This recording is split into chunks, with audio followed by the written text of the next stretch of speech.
Hey, what's up guys, Totallydubbed here, and today I'm doing a video review on the BenQ PD2700Q. Now this is a 27-inch 1440p display that is really aimed at designers. It even comes up in the description on Amazon, designer monitor, so do not expect any sort of gaming with this monitor. So this hits supposedly 100% Rec 709 and sRGB. It's also got CAD CAM modes, which I'll get into in just a bit. Now in terms of pricing, it is relatively expensive for a 1440p monitor. It can be found for £366 on Amazon.co.uk, and on Amazon USA it's much more reasonable at $330. There's also the links to the specs and those Amazon listings in the description below. In terms of specs, you're getting a 16:9 aspect ratio.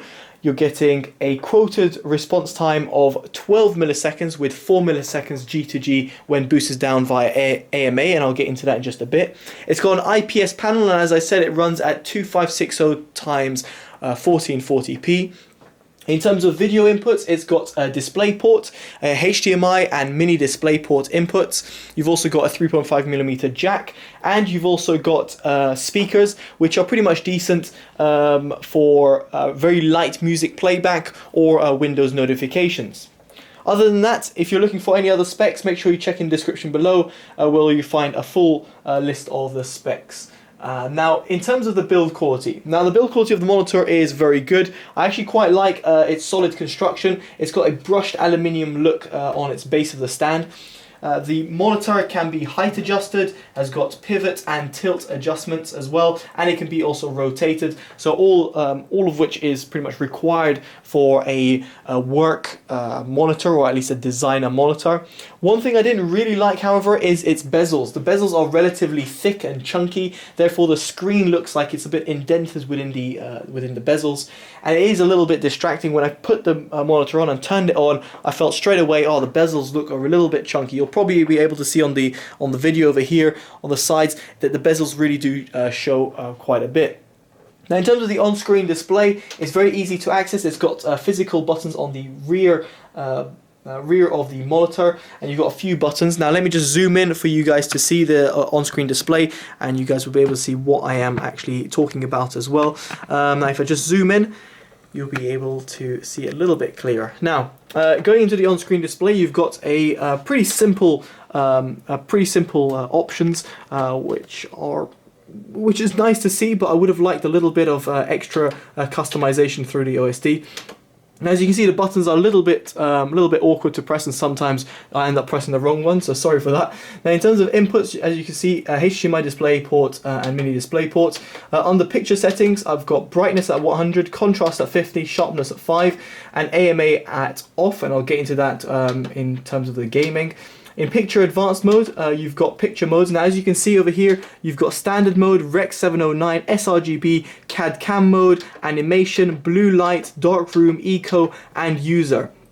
I really like the fact that all of these are pretty much factory calibrated out the box, and I must say sRGB is fantastic in terms of viewing for the web, and that's pretty much what I would use the monitor for myself. Obviously, I'm not a designer, so I can't really test its Rec 709, but I can only believe what BenQ are stating because it would be pretty bad to lie about something like that. Now it's got dual view, which you can look up on BenQ's website. You have two separate inputs via dual view, and you've got display mode, which you can change in terms of aspect ratio depending on the mode you're on.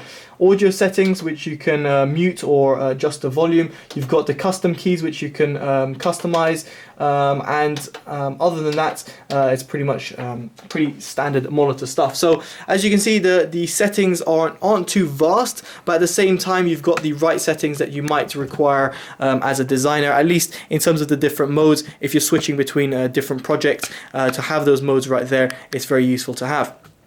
So other than that, build quality design wise, quite impressed. I'm not going to say I'm over the moon about it, simply because of its bezels. They're quite thick. I just would have liked a thinner bezel, something that's a little bit less distracting. Now in terms of its panel quality, how does this IPS panel do? I must say, when I plugged it into my PC via DisplayPort, I was blown away by its colors. It is fantastic. The colors are sensational. I can't quite stress this enough. In this image, for example, you've got dark greens with the trees over here. You've got fantastic white and light blue at the sky over here. Underneath, the reflection is accurate, and it's not oversaturated or undersaturated or not overly vibrant. It's just right, exactly how the image should appear. Going through different images, probably not as the best example. This one's very nice in terms of having a nice little yellow field over here with a bright kind of bloom coming out on the flowers hanging from the tree. Very nice white point as well. Again, colors very, very accurate. This image is popping of color. Beautiful, beautiful color that comes out from this monitor. I must say I was very impressed. Didn't have to touch in terms of calibration or going through user settings or anything like that. Right out of the box, seriously impressive.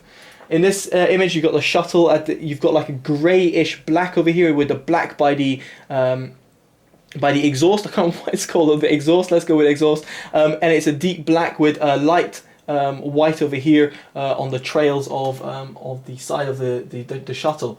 I'm just going through different images. There's tons to go through. Here we've got the I think it's a Subaru, if I'm not mistaken, with the white color. Again, very, very accurate. So I can't quite stress this enough. In terms of the accuracy of colors and its general color gamut that this monitor produces, it is sensational. It's one of the best IPS panels I've ever seen, and that's very high coming from me given the fact that I've seen over 70 odd monitors. So if you're a designer, I'm pretty sure you will not be disappointed with this monitor, especially given the pre-calibrated modes that you've got through the OSD, allowing you to flick through them very, very easily.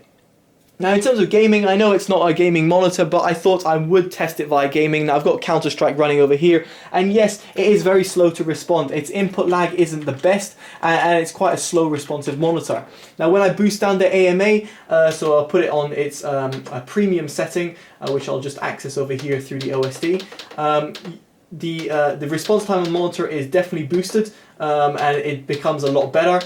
However, there is some inverse ghosting that occurs, and therefore you got some overshoots. You probably can see this on the screen right now, even with my camera. The walls go a little bit black and a bit fuzzy, so you're going to get some overshoots. However, if you're going to be casually gaming and you're a designer and you just want to pop on a game, then I would suggest either popping on the AMA to see, if in case you want the extra response time, or if not, just accept that it's not the most responsive monitor in the world for gaming.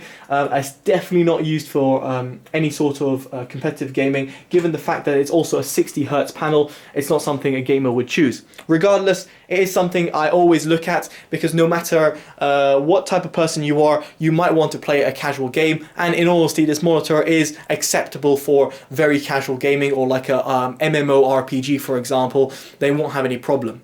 Now, given the market for this monitor is really for designers, I think BenQ have done a fantastic job. Sure, it is pretty expensive. I think it's around £100 or £100 to £80 more than its competitors. However, given the panel's quality and given the overall experience that I got via this monitor, especially with the pre-calibrated modes straight from the OSD, I must say top job to BenQ for doing this.